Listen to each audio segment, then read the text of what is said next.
En base a los signos y los síntomas del paciente, el clínico o el médico diagnosticará ciertos padecimientos, pero en ciertas ocasiones es necesario sustentar el diagnóstico con pruebas de laboratorio y únicamente a través de esto será posible dar un diagnóstico certero y por ende un tratamiento.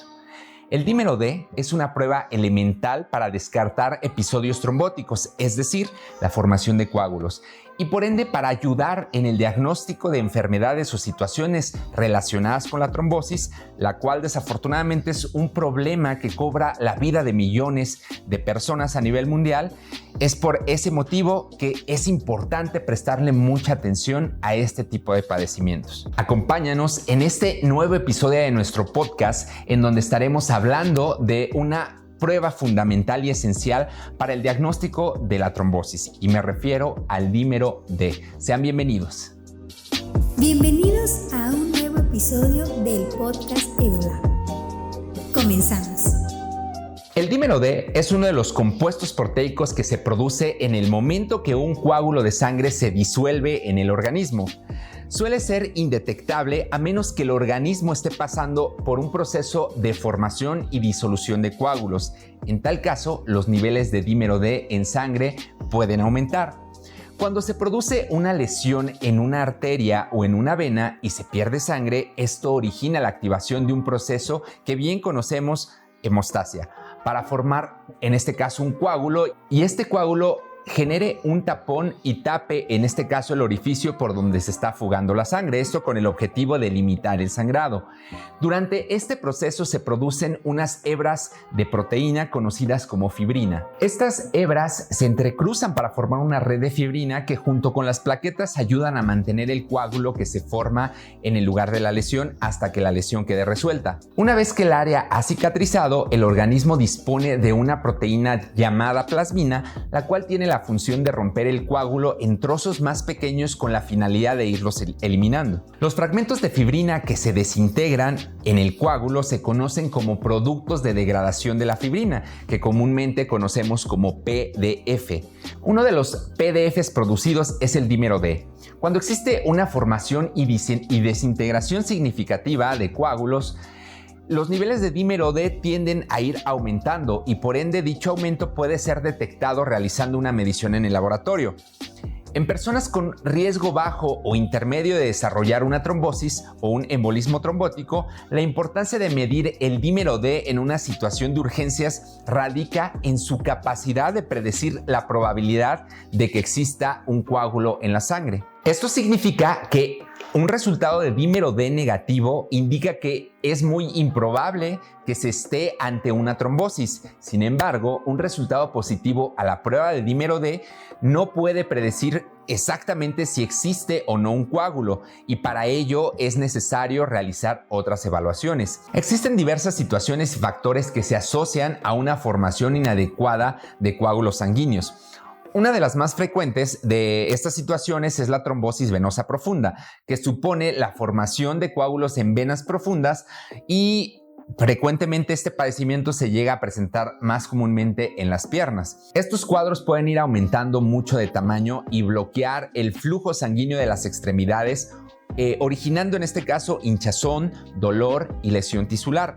Además, es posible que se desprenda un trozo de ese coágulo, conocido como émbolo, y este circule hacia otras partes del organismo, como puede ser el pulmón, en donde el coágulo puede ocasionar, en este caso, un tromboembolismo pulmonar. Los coágulos suelen formarse en las venas de las extremidades inferiores, aunque también pueden formarse en otras áreas.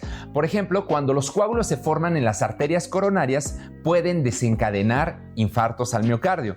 Los coágulos también se pueden formar en este caso en la pared interna del corazón o en las válvulas cardíacas, especialmente si el corazón late de manera irregular, como es en el caso de la fibrilación auricular, o bien si existen lesiones en las válvulas cardíacas. Cuando existe arteriosclerosis, es decir, el endurecimiento y estrechamiento de las arterias, los coágulos pueden formarse en arterias de mayor calibre.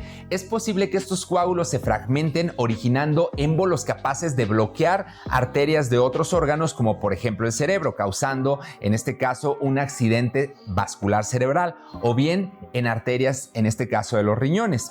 La determinación de dímero D puede también solicitarse con otras pruebas para ayudar a diagnosticar una coagulación intravascular diseminada.